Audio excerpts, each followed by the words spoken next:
The rain had been falling since dawn, thin at first, then heavier, as if the sky itself was mourning, and Adrian Blackwood, the billionaire whose name dominated skyscrapers, stock markets, and headlines, stood alone in the cemetery, his tailored black coat already soaked, his polished shoes sinking slightly into the wet earth as he stared at the gravestone of the only man he had ever feared and loved at the same time, his father, Victor Blackwood. 5 years had passed since the funeral, yet the pain had never softened, it had only learned how to stay quiet. Adrian visited rarely, not because he didn't care, but because every visit stripped away the armor he wore before the world.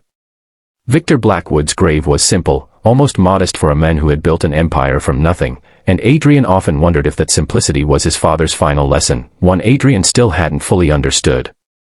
As he knelt to place fresh white lilies beside the stone, he noticed movement from the corner of his eye. At first, he assumed it was another mourner seeking shelter from the rain, but when he turned, his breath caught. 2 small figures stood a few steps away from the grave, barely shielded by a dying oak tree.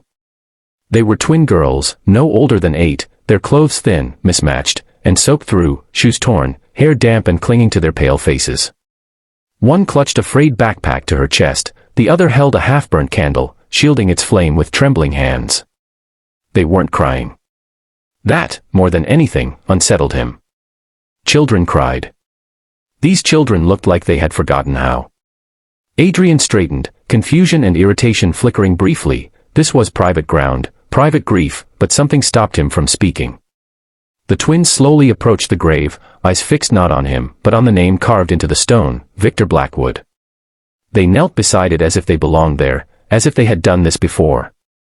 The girl with the candle placed it carefully at the base of the gravestone, whispering, "We're sorry we're late today." Adrian's heart skipped. Late. Today? He cleared his throat softly. "Excuse me," he said, keeping his voice calm. Both girls flinched, instinctively moving closer together. The one with the backpack looked up at him, her eyes an unsettling shade of familiar gray. "We didn't mean to bother," she said quickly. "We'll go if you want." Adrian shook his head. "No, it's fine. He gestured helplessly. "Do you know whose grave this is?" The girls exchanged a glance, a silent conversation passing between them. The smaller one nodded. "Yes. He's the man who saved us."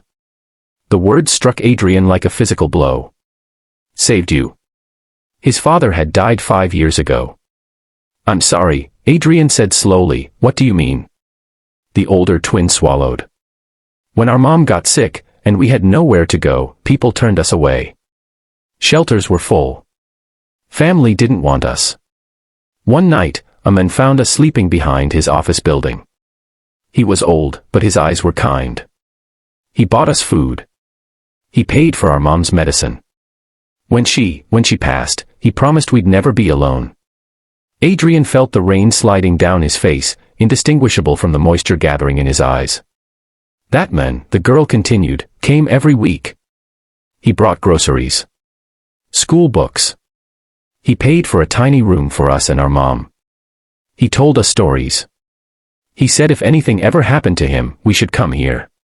That he'd still be listening." Adrian's knees weakened. He remembered the late nights his father returned home quieter than usual. The unexplained transfers.